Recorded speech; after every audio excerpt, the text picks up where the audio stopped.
বৃষলগ্ন, বৃষ রাশি, সপ্তম দ্বাদশপতি মঙ্গল লগ্ন রাশিতে প্রবেশ করছে 21 জুন। এখানে 2 অগস্ট অবধি অবস্থান করবে। অতি অবশ্যই হেলথের খেয়াল রাখতে হবে। Blood pressure, BP, hypertension high হতে পারে। মেজাজ গরম থাকবে। সেই গরম মেজাজ থেকে একটা উগ্র রুক্ষ ভাব, সেখান থেকে কিন্তু পার্টনারকে দমন করার, অপোজিশনকে দমন করার একটা টেন্ডেন্সি আসবে।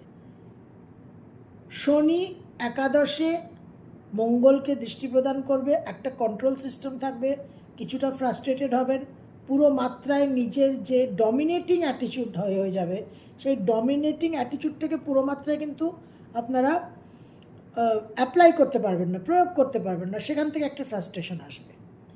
এই মঙ্গলের দৃষ্টি থাকবে 4th হাউসে, সুতরাং পারিবারিক সুখ শান্তি বিঘ্নিত হতে পারে, মায়ের সঙ্গে বিবাদ হতে পারে, কিন্তু প্রপার্টি রিলেটেড ম্যাটার্সে আপনারা শুভ ফল পাবেন।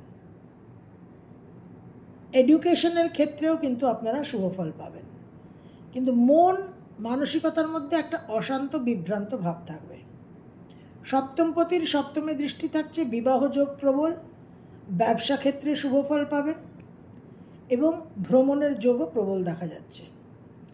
এই মঙ্গলের অষ্টম দৃষ্টি থাকছে অষ্টমে, সুতরাং চোট আঘাত অ্যাক্সিডেন্টের সম্ভাবনা থাকছে।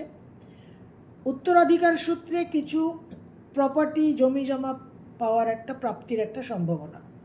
আকস্মিক কিছু আইনঘটিত সমস্যা হতে পারে। চোট আঘাত অ্যাক্সিডেন্ট থেকে অবশ্যই সাবধানতা অবলম্বন করবেন।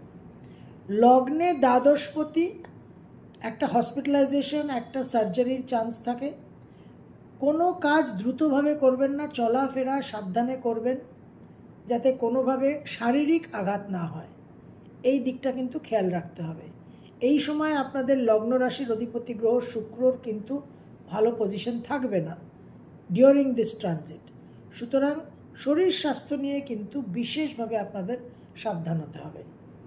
এবং 4th হাউস 7th হাউস দুটো ভাবেই কিন্তু মঙ্গলের দৃষ্টি থাকছে।